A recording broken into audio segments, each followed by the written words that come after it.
Karating na kasi sa Malacanang. Ilang LGU na nagre-reklamo dito. Maaga kami kanina sa Quezon. Hindi ko lang babanggitin kung sino nagre-reklamo. Prime Motor pala ang Lucena, Prime Motor ang Tayabas, Prime Motor ang dahil Prime Motor. Albay, Prime Motor din galing kami doon. Bulacan, Prime Motor, Pampanga, Prime Motor. Nagre-reklamo na nakarating na doon sa mama. E pag upuan niya lang, baka sabihin naman, porket alyansa, hindi niya imbestigahan. Obviously, di ba? So he has to do something. Sir, do you think tama ito sa alyansa? Si alyansa nga si Camilo. Wala, hindi naman. Kaya nga pinaimbestigahan eh. Kung hindi pinaimbestigahan ng Pangulo, magkakaletsi-letsi. Mag-iisip ang tao. Kaya ayaw niya kumilos kasi alyansa. Diba? Gets mo? Kailangan imbestigahan eh. Kahit na alyansa ka. Ang parang explanation lang sa amin kagabi, kausap ko nila Toby. Wala, hindi naman natin pa yung tanggalin yan kasi hindi naman siya yung prime motor, yung family niya, ang may-ari. Pero kung imbestigahan natin, hindi siya.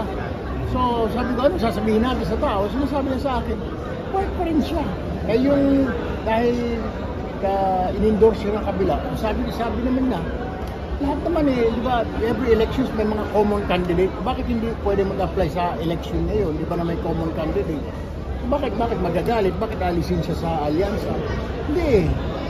Kaya tuloy-tuloy, kasama pa rin namin siya. Ewan ko anong reasons siya na hindi siya nakakatin. Pero sinama na sa Pampanga, kasama namin siya, di ba?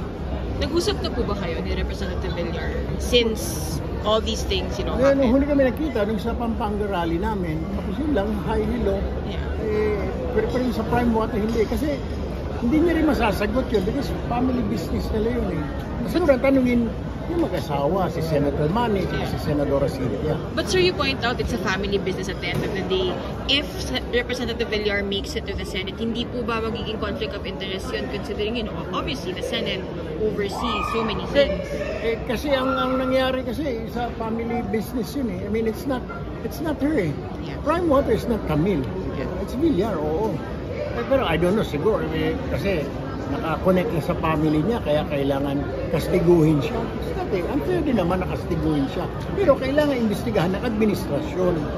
Kahit na, mas masama naman tignan, nirereklamo na ng mga LGU, tapos hindi ka kikilos, doon na pressure Malacanang. Kailangan imbestigahan kahit na alyansa ka. We have to investigate. Sir, do you think it's about time na yung mga ganitong basic services hindi dapat ibigay sa kumpanya ng mga Public utility. I agree with you 100%, 1 million %. pwede pang magpasa ng batas? Buti, Jericho, Do we have the... magpasa tayo ng batas na bawal ibigay yung mga water utilities, electric company sa mga politiko. But Ganun sir, gagawin namin.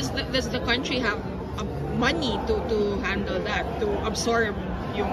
No, marami naman po mga private companies na can handle that eh. I see. Bakit may bibigay sa Just the politiko? politicians, okay. Oh, nga yung mga electricity, ang Yeah. dami. Ayoko lang magbanggit. Kaya ang dami yung mga party list niya para maprotektahan yung mga negosyo. I'm sorry, I'm sad to say that, pero that's a fact, Jack.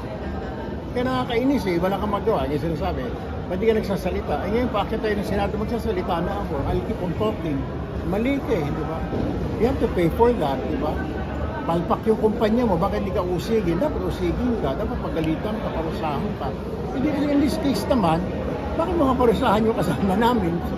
Yung pamilya niya parusahan mo, pero hindi siya. Tapos hindi siya, kasi in-endorse siya ng kabila. No, kung sa ako tatanungin mo, wala namang masama eh. Kasi si Rafi, ganoon din, in-endorse siya ng 3 political parties ng last election. Independent siya. Bakit ito bawal? Wala namang rules na gano'n, di ba? Tsaka pinayagan naman siya na i-endorse siya. So, ayun. Tsaka kung talagang politically motivated, di sabi, sinipa na siya. Napag-usapan ng alyansa yan. Nothing wrong. Nag-Zoom meeting kami. Nothing wrong. Sinabi ko, there's nothing wrong. Thank you, sir. Salamat.